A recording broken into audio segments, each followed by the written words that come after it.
Coming up, a vicious garage door nearly smashes my melon. Yep, that was close. And I don't like spiders. Oh, there's a big spider. Nope, go back. Hello, and welcome to M539 Restorations.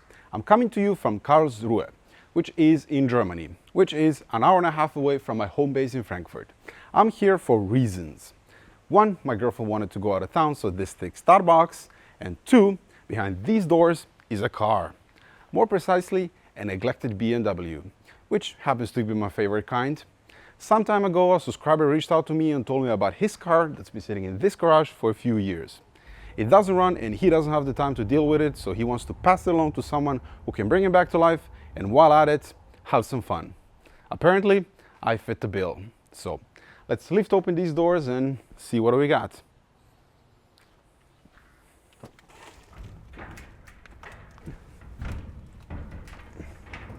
I gotta turn it.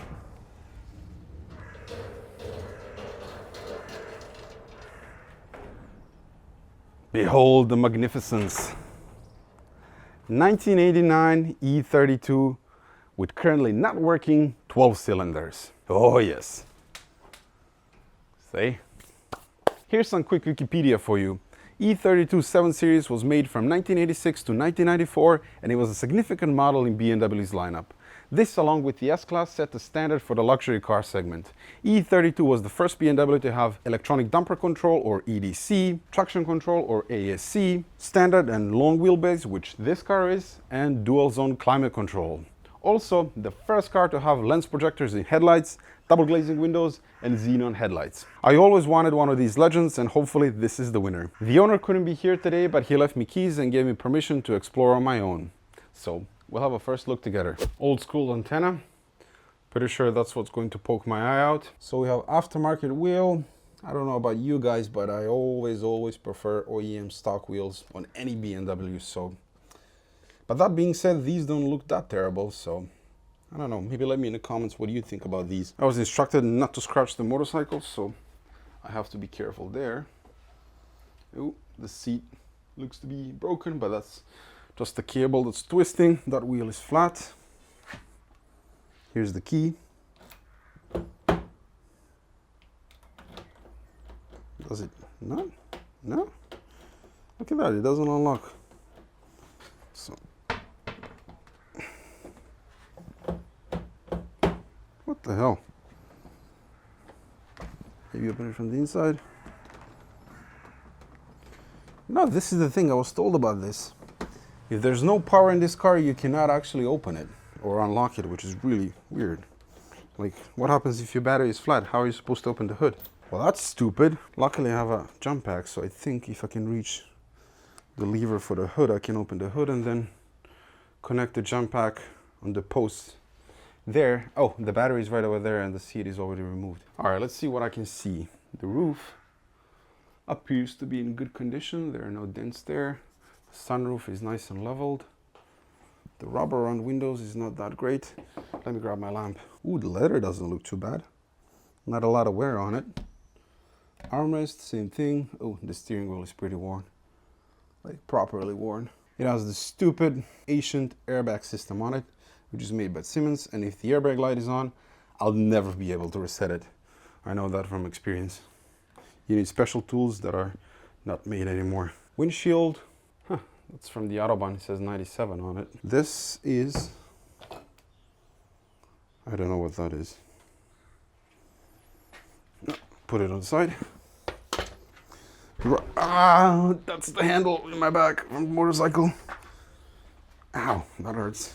Front bumper has some scratches, the fog light is broken. See the headlights. They appear to be in good shape. Oh, there is some pitting on this one. On the inside. Let's see that fog light. I can't see. Is it broken? Something's missing there. Oh, that's not good. I just spotted something. Yep. Oh man, that's really bad. That's properly bad. So this hood has been repainted and you can see that the whole thing is lifting because they used too much filler here. One thing about this car, this has been a German registered car all its life, which means it will have what one American YouTuber ingeniously calls weight reduction. or in plain English, rust. And I don't like rust, so that's my biggest concern here. There is a small dent on the roof. Just notice that. Maybe you can see it as well. The plastic is broken. It's just filthy. But so far, no rust on this side. Wheel arches appear to be good. No rust. He told me it's been sitting about 3 years. And he actually invested a lot of money in it before he put it away. He told me he spent about 5,000–6,000 euros in repairs on it. And that the whole fuel system was done. Service of the engine. So it was running fine, and then he parked it and didn't use it. So the tooth expired. The brakes. Oh yes, big lip. So the brakes are kaput. But these doors, so you can't unlock this car without the battery, which is really, really funky. So let me see if I can grab the handle to open the hood. Oh yes. Ugh, so many spider webs in it.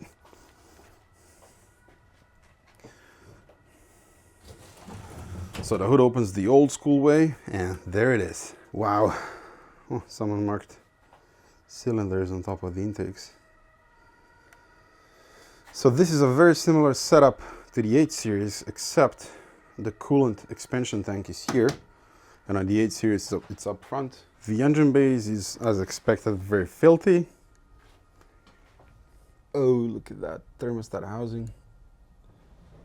That's been leaking, the coolant hose as well. Dear Lord. Everything looks sticky. He told me that the fuel system has been done, but I'm not exactly sure what's been done. If the whole fuel lines have been done and the fuel pump. Oh, it's converted to R134A, so that means most likely the air conditioner will be working once the car is back on the road. Oh, let's see, there's a label here. It says 140,937 kilometers, and this was in 2015, 10W40. So that was 5 years ago. But let's see if I can see anything from the other side. That tire is completely flat. The thing I want to see if it has any rust or major body damage. Mechanics I can fix, but when it comes to rust and body damage, there isn't much that I can do other than to hire someone, and that's extremely expensive in Germany. But from what I can see, at least this fender doesn't have any rust. Let's check if the toolkit is complete. Not really. Rusty spanner, pliers, BMW keys. I wonder what this is for. Maybe the glove box. There's the original screwdriver. That goes there probably. Let's see the floor. That looks factory. No signs of damage there. This is the original spare wheel. Move the blankets. Shoes. All right, it looks good here as well. I think this is where the fuel pump is located. Oh, there goes my lamp. Yeah, that's the fuel pump. The lines don't look that terrible. They're a bit hard, but over here everything looks perfect in factory, so no signs of accidents here. That's a lot of dust. To be honest, so far the paint doesn't look to be that terrible. I mean, I can't see a lot because it's covered in dust, but other than that massive crack on the hood, everything looks to be in order. Let's see what I can see underneath without poking myself with something again. Where's that blanket? Here's the bottom of it. There are not a lot of leaks, to be honest. I was expecting a lot more. A couple of drops on the front. The oil pan looks somewhat wet, and I don't see much rust or corrosion underneath so far, but the car is so low that I can't see anything. Oh, the muffler is so rusty. At least the pipes are right there, but the muffler section isn't too terrible. The diff is leaking for sure. Oh, that's the fuel tank. That looks okay. Right, so I think I'm gonna go and get the drum pack from the M5 there. Mustn't scratch the motorcycle. So here's the positive terminal. Nope. That went in. All right, you're back. Where's the negative terminal? Usually they have a post dedicated for it, but 80s electronics in this thing. I cannot believe you can't even unlock the car without a working battery. So it's positive there. And then we'll connect the negative there. Ouch! That scared me. Shut up! There it is. Stopped. But it's getting power, so let's see if I can unlock it now.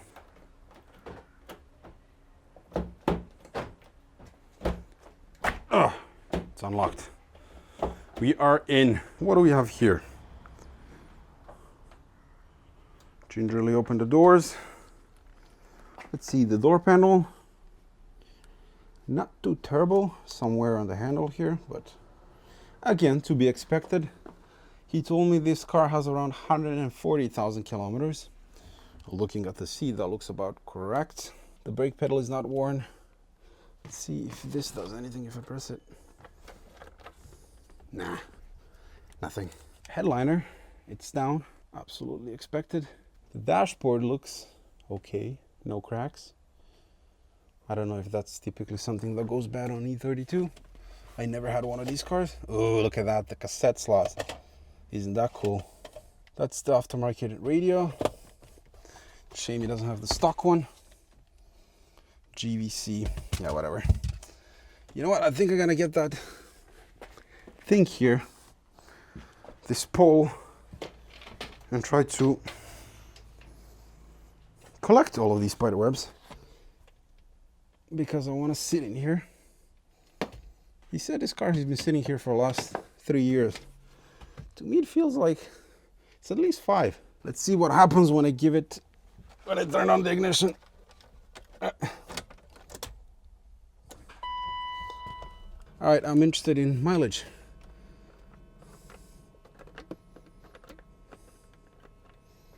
Where's the mileage? I think that part of the screen is dead, where it says the kilometers. Oh, but I can barely see. It says 140. Where's my lamp? Yeah, you can see it now. Well, maybe you can, but I can. Maybe you can't, but I can. It says 140, 943. And what did the sticker say? 937. So this car has been sitting here for 5 years, basically, because this was done in June 2015. And the odometer has 140, 943 now, so this car was sitting ever since. That is a very long time for a car to sit. Passenger seat looks, to be honest, pretty damn good. No issues there. The door panel is perfect. I'm gonna try and sit in here. And it's very hot. Yep. Oh, I'm in. Damn, this seat is broken. The glove box. Oh, it opens. Papers, documentation, what do we have? This is owner's manual in Deutsch. BMW service, 1998, 89. It's not too interesting. It's for the radio. For the radio. See, I was hoping I'm gonna find a service book or something. That would be nice, wouldn't it? Again, stupid radio. This is a receipt from 1999. Someone paid 300 Deutsche Marks, Pro-Markt, for whatever that is. Oh, he was exchanging euro to Deutsche Marks. That's cool. What's that? Ebach. Ooh. Does that mean it has lowering springs on it? Probably. These are papers for TÜV. That's why this car is sitting so low. And let's see, this is for the radio. So no service book. That's too bad. Ooh, the lamp is still here. No service book, no service history. Nada. Yeah, sunroof, which I don't really like. I prefer cars with no sunroof. That's not looking very good. So this car only has ASC. It does not have EDC. See the bottom of the door? Any rust there? No, that looks pretty good. Has it been painted? You can usually tell if there's a line here. I don't see any lines here. Oh, that's probably from the front bumper. It has electric rear seats, which you can see here. That's really cool for a car of this age. Oh, and heated rear seats. That's super cool. This is where the battery is located in E32, under the rear seat. What do we got? Yeah, that's the battery. And a million cables. The leather in the back looks pretty good. Some minor scuffs in it, which isn't too bad. It has the rear manual sunshade, which you put there. That's not too bad. If someone wants some privacy from the sun, that's not a terrible option to have. The rear deck is filthy. The headliner is definitely down. So let's check the oil.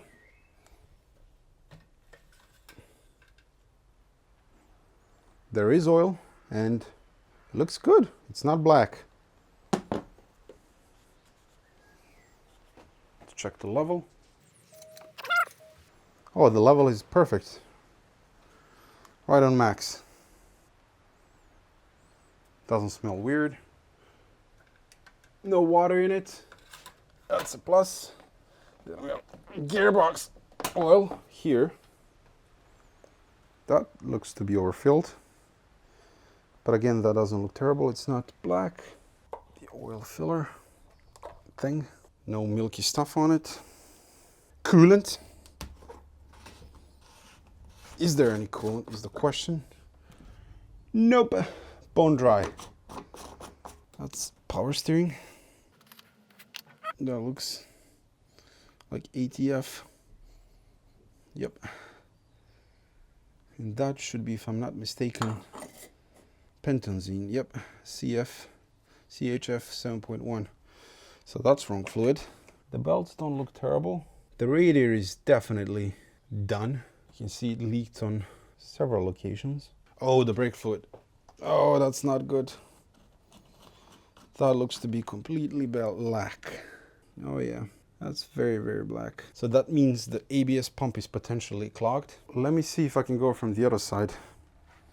If I can kind of sneak my way through there, because it's extremely close to the wall. I'm not gonna ruin my nice pair of Levi jeans. But I need to know if it has any rust or damage on this side before I make an offer on it. Ooh. Right. Oh, there's a big spider. Nope. Go back. Ow. Where is my weapon? I think this is the pump for a bike. Yeah. Good job, Sherlock. Hand pipe for the bicycle. For the bicicleta. Stepping on something very uncomfortable. Hello. There's the big ass spider. Yeah. Oh, it's dead. That's good. Ooh, so now I cannot lower myself enough to see if there is any damage here. Same wheel on this side. Ooh. Man, this thing is rough. Right, I don't know if I should attempt just to turn it over. Not start it, but turn it over. Because if it's been sitting there for 5 years, to be honest, I don't want to turn it over. I want to remove all of the spark plugs, spray fogging oil in it, change the oil, remove the belt so you can't spin the water pump or power steering pump, and then try to start it, and of course change the fuel. So the only damage that I see now that's really big is the one on the hood. The whole hood needs to be repainted because of this, potentially even replaced, because in order to fix this you have to grind down to metal the whole hood. The weight reduction has started to take place on this door here, which is really unfortunate, but I believe this is very common on E32. And I don't think you can fix this. The whole door needs to be replaced. Yeah. I guess on the bright side it's from the inside, so you can't really see it on the outside, but this is just gonna keep getting worse. That one looks fine. And I can't open the doors on the other side to see. This is a proper classic BMW, back when they knew what they were doing. Normal size kidney grills, 4-round headlamps, instantly recognizable as the ultimate machine. Lovely car. See what happens when I press the brake pedal. Okay, it doesn't go to the floor, that's good. Yep, that's neutral. Drive. So this is the 4-speed Slushmatic. Another concern that I have is how is this car going to come out? Because this driveway here is very narrow. So ideally the car can be pushed from here all the way there where my M5 is. But the problem is this street here is very narrow as well.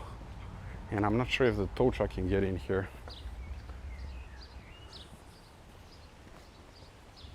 I think it can. And it's one way as well. So I think if we can get here and we can push out the car all the way here, he can load it onto the trailer. It'll be a bit tricky because you have to maneuver it over there and then onto the trailer, but I think it's doable. Yep, that was close. Hitting my head. So my dear viewers, what do we think? Do I want this car? I think you already know the answer to that question. Of course I do. This is a lovely neglected V12 BMW that deserves to be put back on the road. I already have a plan in my head, to be honest. Fix everything that needs fixing, service the engine, brakes, fuel system, interior, spruce up the exterior, fix that bulge on the hood. The rust I probably can't do on my own, and if I hire someone else it's going to be extremely expensive, so we'll see about that. But here's the thing that I want to do with this car. This car is more than 30 years old, which means it qualifies as an old-timer, and it can get the H plates, which stands for historic cars. And in Germany you have to pass old-timer TÜV, and the car needs to be in good mechanical order, it needs to be original. Once that happens, you get the old-timer TÜV, the H plates, and then the yearly tax for this car goes from, well, currently it's Euro 1, so the tax is about 600 to 700 euros. And once it's on H plates, it goes to 150 euros. Not to mention that that brings up the value a lot, so I think that's a solid plan to have. And yeah, people are gonna like you much better if you drive this than the new 7 Series. So what I'm going to do now is tomorrow I have to talk to the owner and see what we can do regarding the price, and if I can secure the car, then hopefully the next time you see this car, it'll be back in the garage. Unfortunately, things did not work out with this car, at least for now. The owner is a really nice fella. We had a nice and long talk. He gave me a lot more information about the car, but in the end, we couldn't agree on the price. As much as I want to save every single BMW that comes across my path, I sometimes have to use my head and not my heart, in order not to go broke. That vehicle will inevitably need a lot of work, and I mean a lot, probably just a few thousand euros in parts alone, and then there's the added risk of buying a non-running car and finding out that there's something, for example, wrong with the engine. Then that quickly turns into a parts car. When it's all said and done, I would have to fix it up, do preventative maintenance, make it nice and pretty, and then eventually sell it off and hopefully make some profit so I can move on to the next car. That simply wouldn't happen with this car, as I'd easily be more into it than it's worth. E32 hasn't really started to appreciate yet like E31 did, which is really a shame because they're phenomenal cars and I wanted to show that to the world. But it is what it is, things don't always work out and there's always hoping for the next one. Whatever happens to that 750, I'll make sure to post an update in the description of the video. Anyway, now that I have you here, let's do a quick roundup of the current projects. Project Dubai. I just spent 4 days doing paint correction and polishing, and it looks amazing. I've just put ceramic coating on it, so it's gonna sit inside for about 7 days until that is fully cured. That's why there's organized mess over there. Front bumper, side skirts, rear bumper, all of that is with the painter, and I'm waiting to get them back so I can assemble all of this. So there will be a video somewhat soon. Although I did hit a bit of a bump stop with the rear bumper because when I removed it, I found more expert work being done there. There was a crack in the bumper and someone tried to repair it with some metal plates. So when the body shop tried to remove that to repair it properly, it just split in half. So now I need to get a rear bumper as well. I already had to buy a front one because that was already cracked beyond repair. So E39 M5, nothing particularly interesting there other than that it's the best and most reliable car that I ever had. I drive this thing on the Autobahn every time as fast as I can and it hasn't missed a beat. That there is a good boy. Now Project Riley. Since I've been getting about 6,000 questions per day about this car, let's recap. At the end of part 1, I said I'm not going to start working on this car until Project Cologne and Project Dubai are done. And that still stands. Nothing has changed. But let me give you further clarification. E46 needs to be finished and ready for winter daily driving because I don't want to expose my E39 to salt anymore. Despite not having any snow in Frankfurt, they throw so much salt on the roads like it's free, to the point it's ridiculous. So the M5 is going to sleep during winter months and the E46 is going to take over the daily driving duties. Project Dubai needs to be finished and sold so that I can finance this project. I have so much money invested in E38 and this one will probably need even more money, so that's what needs to happen there. This isn't a project that I want to rush either. A lot of research, planning, parts buying and money spending needs to be done. I could just drop the old pan, slap new road bearings in and call it a day, but I don't want to do that. I want to do things properly and make sure I cover all of the important while in there items, as I want this M5 to be 100% mechanically sorted. So I kindly ask for your patience. Part 2 is coming, I just can't tell you when yet. That being said, E46 is nearly done. I just replaced the windshield and it'll be going for tooth inspection in the next couple of days. So be sure to follow me on Instagram as I'll post an update on that there. Also, we recently passed 100,000 subscribers, which is just, I'm speechless.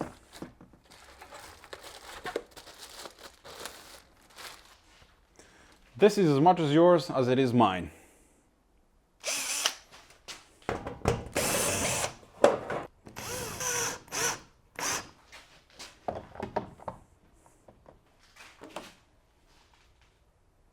Perfect. By the way, these are all license plates from my old cars. This one is from my silver E39 M5 that I rescued from Italy. That was a really mint car. It had 72,000 kilometers and I sold it because it was too nice. I couldn't drive it. 72,000 kilometers and original paint. I was just afraid to leave it on the parking lot.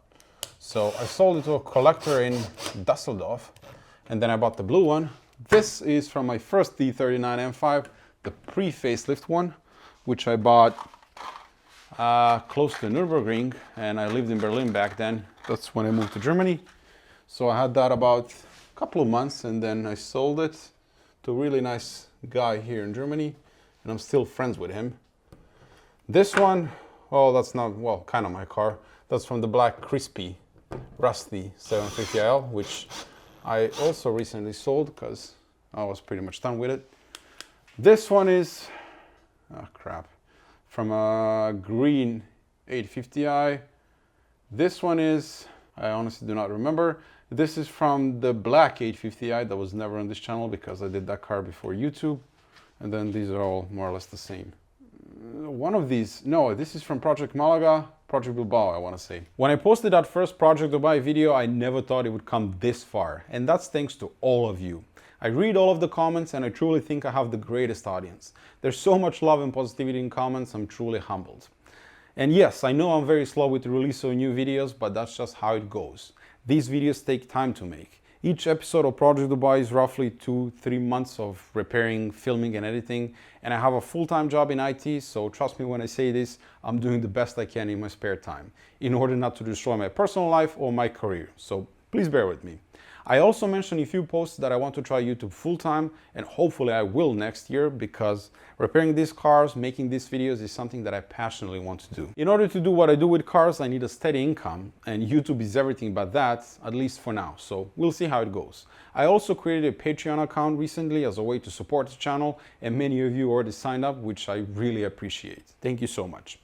Anyway, I'm rambling way too much in this video, which is something I don't like to do. So in the upcoming videos, there'll be plenty of action. It'll probably be on the E46 or the E38. So stay tuned for that. As always, thank you so much for watching and consider subscribing. It does help a lot. See you next time.